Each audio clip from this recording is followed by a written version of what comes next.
పిత పుత్ర పవిత్రాత్మ నామమున ఆమేన్. జ్ఞానవాణి ప్రేక్షకులకు స్వాగతం. ఈ దినము మనము నిర్గమకాండము ఎందుకంత ముఖ్యమైనది అనే అంశాన్ని తెలుసుకుందాము.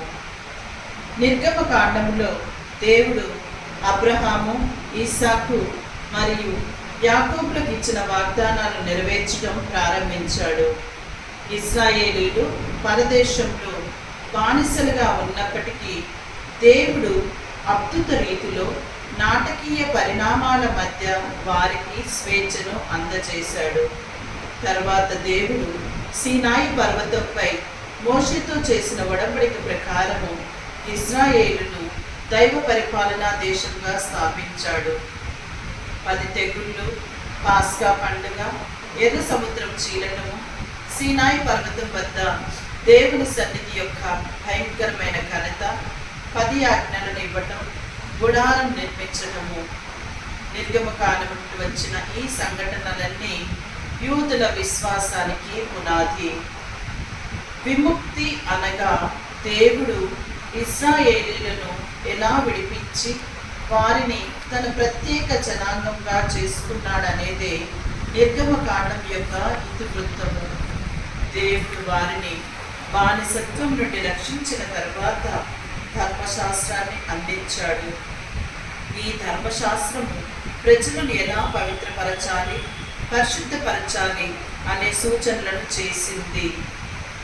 ఐగుప్తు నుండి విడిచిపెట్టిన ఇశ్రాయేలీల మాదిరిగానే క్రీస్తునందు విశ్వాసులందరూ విమోచించబడి దేవునికి ప్రతిష్ఠింపబడ్డారు.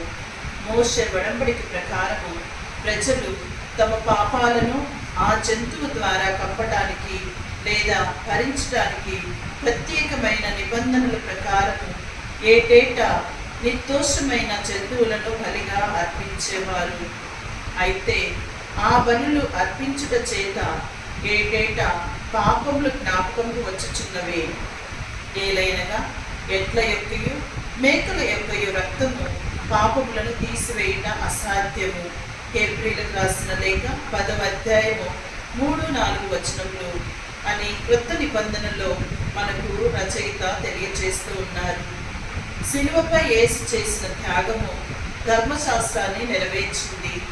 దేవుని పరిపూర్ణమైన నిర్దోషమైన గొర్రెపిల్లగా మన తరపున తనను తాను అర్పించుకొని ఆయన మన పాపాన్ని శాశ్వతంగా తీసివేశాడు. యేసుక్రీస్తు యొక్క శరీరము ఒక్కసారియే అర్పింపబడుట చేత ఆ చిత్తమును బట్టి మనము పరిశుద్ధపరపబడి ఉన్నాము. హెబ్రీయులకు రాయబడిన లేఖ 10:10 వచనములు.